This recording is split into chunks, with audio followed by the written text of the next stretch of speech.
अबोणा येथे जागतिक आदिवासी दिनानिमित्ताने भव्य दिव्य कार्यक्रमाचे आयोजन करून कार्यक्रम उत्साहात साजरा करण्यात आला।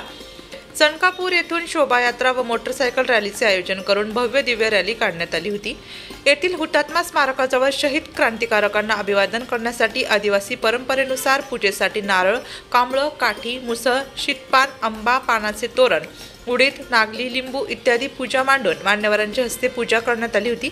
शहीदांना श्रद्धांजली पुष्पांजली अर्पण करून मोटरसायकल, चारचाकी वाहनांच्या रॅलीने चणकापूर, दत्तनगर, अबोणा, राधाकृष्ण मंगल कार्यालय अशा आदिवासी शोभायात्रेचे आयोजन करण्यात आले होते। या प्रसंगी पावरी नृत्य, टिपरी नृत्य सारखे विविध कार्यक्रम सादर करून शोभायात्रेचा समारोप दुपारी 3 वाजता राधाकृष्ण मंगल कार्यालय अबोणा येथे करण्यात आला।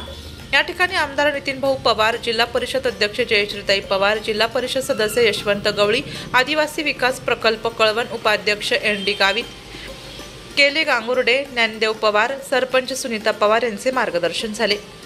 यावेळी कार्यक्रम यशस्वी करण्यासाठी आदिवासी पुरस्कारित DM गायकवाड, देवेंद्र ठुमसे, पंकज बागुल, राजेंद्र ठाकरे, भरत चौधरी, सुधाकर देशमुख, हरिचंद्र चव्हाण, पंडित महाजन, पवार साहेब, साबळे सर आदी शेकडो कार्यकर्ते प्रयत्नशील होते। यावेळी 9 ऑगस्ट आदिवासी दिनाचे महत्त्व व अनेक चर्चेचा विषय ठरला।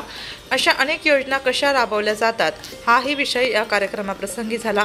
नाशिक लोकशाही न्यूजसाठी उपसंपादक बाजीराव नाना खरनार, नाशिक।